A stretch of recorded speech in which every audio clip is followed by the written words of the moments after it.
Hi again, everyone. Welcome to Michigan's AutoTalk podcast. This is episode number 39. I'm executive producer and one of the hosts in the background, Phil Tower. It's a pleasure to welcome you to this episode. Just a moment, you'll meet our co-host, Al Schwinkendorf and John Puick. We remind you every episode of this AutoTalk podcast celebrates the automobile and everything automotive. We're also about helping and supporting you. That's right, we do this podcast for you, the car and truck owners across our great state of Michigan, birthplace of everything automotive.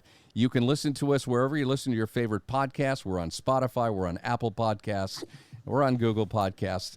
Whatever you do, listen, share a review, and share an episode with a friend. We have a very special guest in this episode, which I'm very excited about. First of all, we welcome the gentleman, Al Schwinkendorf, John Puick from Verberg's Automotive in Cascade, which is for our listeners outside of Grand Rapids. We have a big news in everything automotive, a big news week, I should say, as we're recording. Some big news on the F-150 Lightning. This is the Ford F-150 Lightning, the pickup truck. One of the first places I read this story, the first place, was in the Detroit Free Press, and Phoebe Wall-Howard covers everything automotive for the Free Press. She covers other things, but she does a great job of staying on top of everything that happens in Detroit, in the Motor City, and a home of the Big Three, of course. And it's my pleasure to welcome Phoebe Wall-Howard to this episode. Phoebe, how are you? It's great to be here.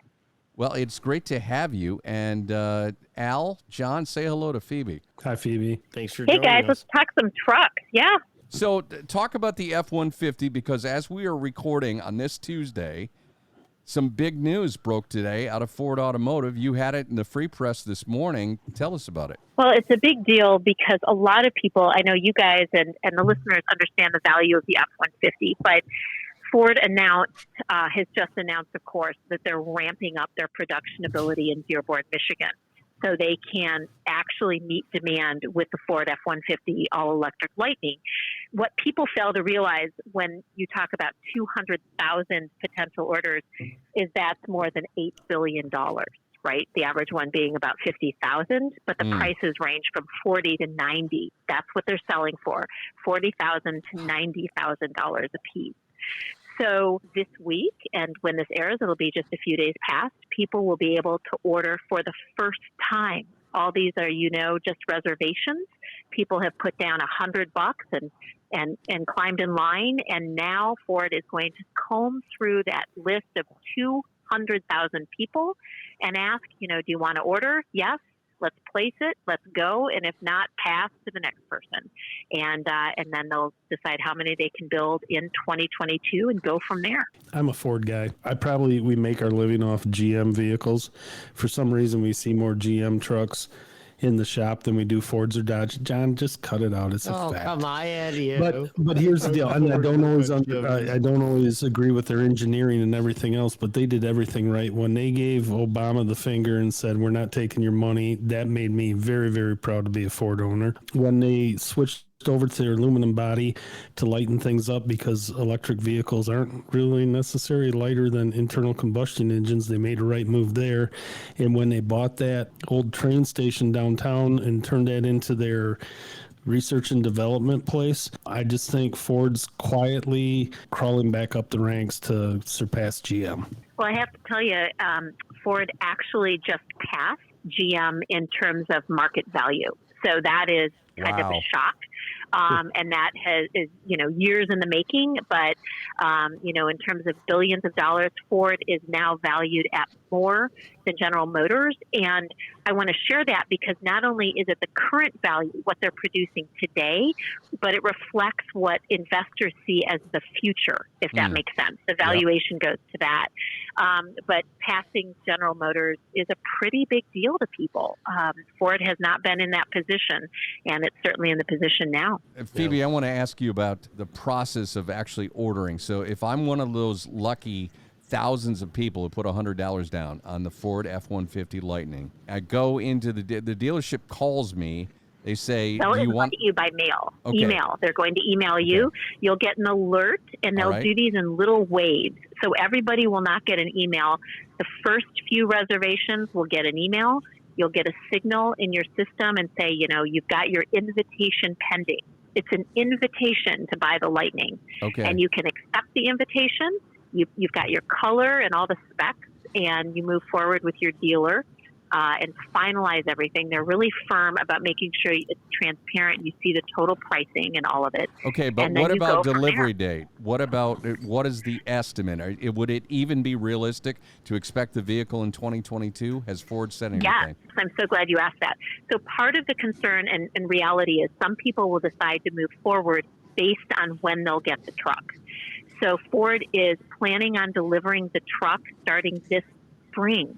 So these waves of orders, the first round will be delivered, is scheduled to be delivered in 2022. Absolutely. I've also heard that they're getting kind of picky about this, like they were with the GTs, where they don't want people buying them and flipping them to inflate the price and everything else. And so they're going to take what they learned in the GT program and maybe, are you a previous Ford owner, this, that, and everything else is going to mean something. Nope. It all has to do with your reservation. It's completely reservation. That's it. If you've made your reservation, it's like a golden ticket. Now, the concern for that is there are people who may have the reservation, may buy the truck, and may flip it. We know about the Bronco that was just sold for $104,000 in California, $40,000 over, sticker.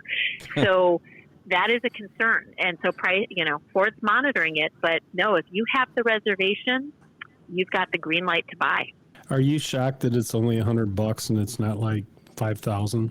$100 refundable. That's the incredible thing. I know, it's that crazy. Is kind of shocking. That's what I was saying. I might just put one in so I can tell my grandkids, I put $100 down to get one of them Lightnings. When people ask, I said, if you have any reservations, do it, because you can always change your mind. But the people I've interviewed have not changed their mind. Yeah. But of course they will not. only. I mean, I've never seen anything so anticipated as this vehicle, which is kind of funny because it's a F-150 that's next to a Toyota Camry, probably the most populous vehicle out there in American highways, and everybody's excited about it. Well, they'll build a few in 2022, and then of course they'll roll it to 2023 as you expect it. Absolutely that way. They cannot meet demand, but they're ramping up as much as they can. Today, announcing they're going for 150,000 a year. That's the goal. When you say that's the goal, I know we've had customers that have been waiting in line for just random Chevy Traverses or simple stuff like that, and Equinox. Not exactly Equinoxes, and not going into the whole chip shortage discussion and all that. But do you really think that they'll be able to meet the demand on pace, or it'll be one of these like, oh hey, yeah, we'll be able to do it. Oh well, we can't do it, and they keep postponing it. Like, I think this $100 deposit might go on forever. Yeah, exactly. So you just keep pushing it off, or do you think that because it is Ford, it is one of the big powerhouses, that they will have enough pull and enough manufacturing muscle to produce and actually deliver what they say when they say? I think your questions are really important and spot on, that their plan is absolutely to execute. And keep in mind, their new board member is from John Deere, right? He's an expert in global supply chain, so in high-tech stuff. That helps. But you're right. They cannot control the supply chain. What they have said is they're devoting everything they have to get these tranches out. And as you know, they're stepping up all the battery production. So the UAW, of course, is all in because, the more sales there are, the more profit sharing there is for the workers. That's a big deal with the Detroit 3. The more sales, the more the workers benefit at the end of the year. So the delay is a concern, but Ford knows that the stock has been it's been surging, and continuing that surge depends on this delivery. Well, I think this is almost like a perfect storm. We know that Ford's heavily invested in the electric vehicle research and development. They're saying that, we can't buy, I hate it when they call them chips, microprocessor. They can't get the modules to run the vehicles, so they're just going to go out there and build their own or help companies that make them for them so they can meet the need. And they're very forward stepping and everything else.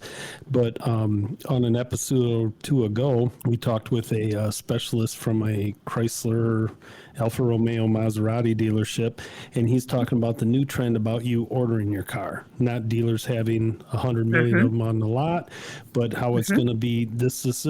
And then we listen to him, and then we look at what Ford's doing right now with the Lightning, which is even more anticipated than the Mach-E, and maybe that's the way we're headed. And maybe it is just, you know what, you order your truck in, what is it, January 2022, maybe you get a 2024.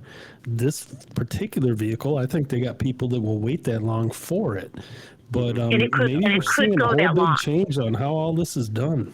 Yeah, no, you're spot on. They're doing that with Bronco. They're doing that with Maverick and Lightning. But this will stretch into 2024. It just depends on how quickly they get the parts. So, they're moving. We'll find out the data. They were hit harder in the beginning of the pandemic, and they came out and recovered faster than competitors in Detroit. So that's something that they seem to feel good about. But people seem to want to wait for this Lightning. It's unbelievable, really. We're talking, by the way, we're talking with Phoebe Wall-Howard. She covers the automotive industry, the Big Three the Big Three and beyond, for the Detroit Free Press. You can follow her on Twitter, by the way. She's got a great Twitter handle, @PhoebeSaid. @PhoebeSaid. It's Phoebe Wall-Howard. And one of the stories we saw, and I don't want to run out of time because we want to cover this, one of the stories I saw that I don't know if it was your story that went viral, but the story about Ford electrifying a 1978 F-100 pickup truck. They put their own Ford electric motor, the E-Crate motor, and it exploded across media. It got picked up by, it had to be close to 100 media outlets. Phoebe, you wrote about it. What do you know about it? And I know because you and I talked before we recorded tonight, you've got a surprise update on the E-Crate motor. So first of all, how did that story come to your attention? So I had a great leak out of Vegas. So we broke that story. In fact, the Detroit Free Press broke it. And it did go viral. People went crazy, and they pleaded with Ford Motor Company to please actually electrify classic F-150s. So in this case, obviously, they're selling battery electric power. It's a battery electric powertrain and twin front and rear electric traction motors. And the package is, in this case, it's $3,900 for this E-Crate. What's important to know is this was so huge immediately that Ford sold out. So this is a huge moneymaker, this kind of thing aftermarket. And usually major automakers don't sell these parts. It's other companies. But Ford decided to do this Illuminator electric crate motor, and it went crazy. I mean, so people love the idea of electrifying the classic truck. In this case, the interior was designed like a Mustang Mach-E GT, has a display screen. The powertrain is the same as the GT, if you can believe it, the Performance Edition, which goes to 0 to 60 in under 4 seconds. So this is a hot vehicle, 1978 F-100. And you can't buy an E-Crate motor now. You cannot. They're sold out. Ford has them on order, and they did not expect the first round to sell out as quickly as they did. But yeah, people hop online, and like I said, the package is $3,900, to do this. But this is a big trend right now to electrify classic vehicles, and Ford decided to get in on that directly. General Motors is doing the same thing. They were actually the first. Yeah, I was going to say, I remember they had the picture of the old K5 Blazers that were all electrified, and that was right up my alley, being a Chevy guy. But so when Ford is doing this is through Ford. This isn't through like an aftermarket. This is Absolutely. You can call up your specific Ford dealer and say, I'm interested. Well, you just in go right something online. like this. Oh, you just pop online at Ford.com, and they sell directly to you. And I think you would deal with the dealer to install it, and that's probably a path people are taking. I'm curious it's a lot of custom stuff, and quite frankly, be it Chevy, Chrysler, or Ford, there's certain dealers that, like we talked last week about Direct Connection. That's a Chrysler deal that's been reenacted from the 70s. Ford, our local Fox Ford, is a Ford Motorsports dealer, but not everybody's a SVO Ford Motorsports dealer. General Motors has the same thing. In Grand Rapids, we have Berger Chevrolet, but not every Chevy dealer offers that stuff, but you can go online and get it. And from what I understand, the Chevy stuff is sold out for about 15 months too. Oh, wow. Oh, wow. That's incredible. If, everybody and their brothers bought a 55 Chevy or whatever, a 1970 Torino or a 69 Roadrunner, so why not electrify the thing and come in and wow people? That's what SEMA's all about, and that's what gets the attention and gets the headlines. Well, when it's electric, it also can sneak up on somebody, right? You can't hear it. Exactly. There you go. Well, and people don't understand just how cool it is. I mean, those videos about the Topo Camaro versus the Ford Cobra, the two electric cars, the front wheels are 10 feet off the ground and they're turning 8-second quarter miles and they had to back off because they thought they were going to crash. I mean, people look at that and go, really? We've been messing with cars with carburetors and gasoline for years, and now we got this electric thing that can kick our butt. Yeah. And it's really, really hard for the gearheads of the world to accept. That's the thing, was it the, I forget what model it was, but the first Tesla NHRA had to ban because it didn't have the cage in it. It wasn't safe for the speed it could go. Exactly. Off the showroom floor, not hot rodding, not nothing. I'm not talking about your Dodge Demon where you got to take off the front tires, put the slicks on, and you got to retune everything. This was literally Grandpa's car operation, and they banned it because it was too fast. That, I don't care who you are, that's pretty cool. So, yeah, I think the electrical has a lot of potential. I think there's going to be a lot of growing pains, but with anything great, greater the battle, sweeter the victory. So we'll see how it goes. But that's I think that's pretty cool. You could drop in an electric motor in pretty much just about any big manufacturer product and be off to the races. Hey, by the way, guys, I think we have to eat a little crow, and this will be the last item for Phoebe Wall-Howard, who covers the automotive industry for the Detroit Free Press. You can see her stuff online at freep.com. Phoebe did a story a couple of days ago. Actually, this was 10 days ago. City of New York. Did you guys see this? We made fun of the Mach-E on several past episodes. First of all, we They're said getting the GT though, man. It should not be a Mustang. We all agreed it should not be called a Mustang. And quietly, Phoebe, we have seen Ford sell a ton of these cars, and we see this order. This story is published in the Free Press on the 30th of December, so about 2 weeks ago. City of New York announces it's buying 184 Mustang Mach-E SUVs for law enforcement and emergency response. Big deal, and it looks like they may even buy some more cars down the road. And the interesting tidbit, Phoebe, because I didn't watch the video you put on here, the Michigan State Police a couple of weeks ago tested a Mach-E here in Grand Rapids, guys. They went up to the Gretton racetrack, and they tested a Mach-E on the Gretton racetrack right here in West Michigan. So some cool things. Michigan State Police have been judging. They have an annual deal where they bring in all the cop cars, and they go to Michigan International, and it's been going on since the 60s. And I don't think for the Michigan State Police it's all that great, but for like Grand Rapids Police or New York, I think that's freaking awesome. That's exactly a great place to put that vehicle and do its deal. If they just call it the Falcon, I'd be okay with that.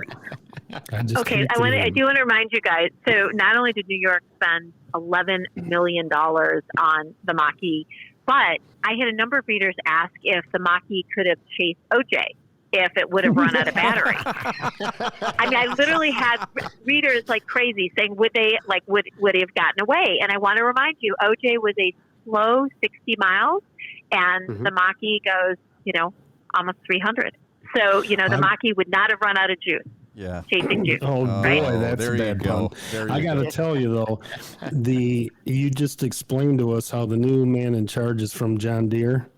So that's why he's calling his little, what's the Honda pickup truck? Ridgeline. Ridgeline. So Ford's Ridgeline is called a Maverick. Wrong.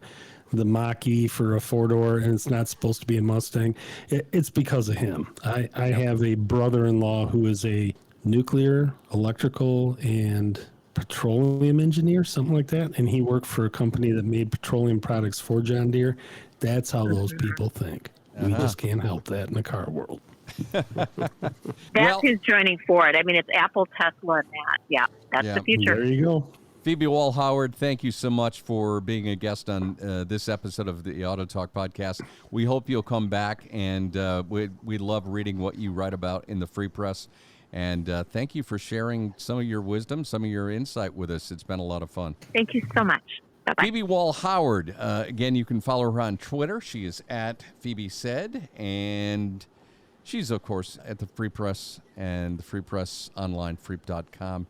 It's interesting because I saw the New York City cop story, guys, and I was like, really? But again, Isn't if you think about it, Chicago should probably have them too. Yeah, I could see that because you got, like, when you're in the city and you're chasing people or something, you want that instant torque. It's boom right away and then done. You don't need the like constantly idling or anything like that. You're doing a quick red light to red light racing, and the ultimate vehicle for it is an electric motor because it's instant torque, so it'll could rip around you and put the spike strips out, or I don't know, whatever. You watch too much Cops. There was a good article out, and it talked about how in New York City, like, you're a beat cop, it's Puick and Nathan, and they're out. They've got like this 40 block area, and they creep through it in traffic unless they get a call all the time. And it's like a perfect application. It's exactly what it should be. And they're going to save gazillions in fuel and maintenance, over a gasoline powered vehicle. I think it's a smart move. It's going to be really cool. Yeah. But I also think, and here's the way I think, Ford's got all these people that want a Lightning, and I read an article today where it says, well, the top of the line Platinum is $92,000. I go, well, if it's gas powered, it's like 75. So what's the big deal? Plus, did anybody really think it was going to be cheaper than the Tesla? I don't think so. But if they're building all these Mach-E GTs for New York, that just cuts the pickup thing down. And like I said, Ford has announced that they are going to produce their own chips or whatever you want to call them, and so they can go do this, but they've got it happen on a couple different sides, and people don't realize that General Motors just hasn't released their stuff yet, but they got crazy stuff coming down the pike too. Everybody does, and I think that everything's going to change by the time John's my age. What he's working on and what he's doing is going to be a 180 from what's happening right now. No, I think you look back at, it's kind of like the, almost like the muscle car race of what it used to be, but now it's like, okay, who's got the electrical, who's got the bigger batteries, who's got the torque, how many exactly put towards each wheel and do that, and it's just getting that much more crazier, and at least this way you've got a little bit more of a green appeal to it versus, your old GTO goat getting, -4 miles an hour. Give the people what they want. Yep. This is how you tell when you have aged. I'm not going to say old, but when you've aged. But when you lived all your life lusting after that 69 Barracuda that you had that one time, but you let it go, and all these other vehicles, the 429 Ford Torino and all that kind of stuff, and then you drive them nowadays and you go, this is just an old junky car with a big ass engine. I can buy an Econo box with a 1-liter turbo that will kick its butt.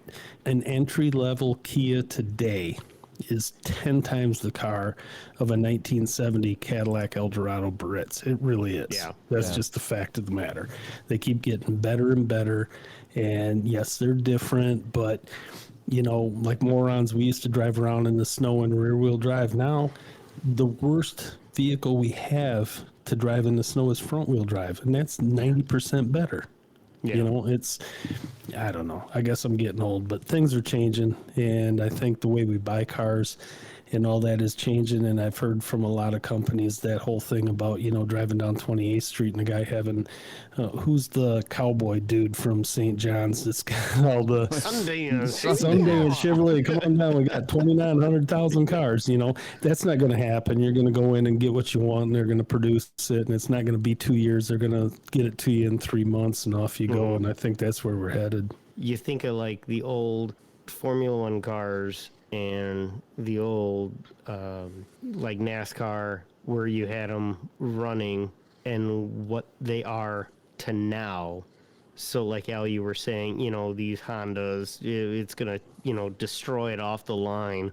What is it going to be when I get your age, or, like you were saying down the road? It's like, will you be looking at and saying, oh, wow, that old Ferrari Testarossa, that thing was a pile of junk. My little 1 point -3, whatever, turbo supercharged little thing will just smoke it off the line. Will then that make those cars that much easier to obtain? Because I don't care if I get destroyed by a Honda off the line. If I ever get the ability to have a Ferrari Testarossa, I'm gonna lose my mind and just be like, I don't care. I don't care if a Kia beats me. I got my Ferrari Testarossa. Okay, so and I'm cruising here's the down deal. Cascade. I'm happy. I'm learning John things got I to drive never the knew. Batmobile. And that's a whole nother episode. Yep. He put on the bat mask and took the Batmobile from our shop to the alignment shop there and back. Highlight of my life. Verberg still to this day just like, he goes, he put that thing on and just, of course he did. And he did a major top end overhaul on a Testarossa V12, and he drove that puppy too and had a grin like frickin' ear to ear. But I'm just saying, the best is yet to come. We get the best of all worlds in the future, and yeah, maybe you can spend $2,000 and go out and buy that Ferrari. It's gonna be awesome. You're never gonna afford the Batmobile, though. I can tell you that right now. All right, that is definitely on an Thanks for killing my dreams. That is definitely on an upcoming episode. With that, we are going to put the wraps on what was an action-packed episode number 39. I'm still mind blown about the Batmobile story. So, it's great. It was the Adam West edition. Okay, the legit okay. one. That's all I need. That's exactly. It's the legit one. I've got pictures. Until I've got next videos. time, Are you kidding me? guys? I'm trying to close He's the got a podcast Facebook page. here. Why is it not up there? Please. Phil's trying to say goodbye. We're Yeah. just Until next time, It's our I'm fault. producer Sorry, Phil Tower. I'm Al Schwinkendorf. I'm John Pewick. Thanks for listening. He's also Batman.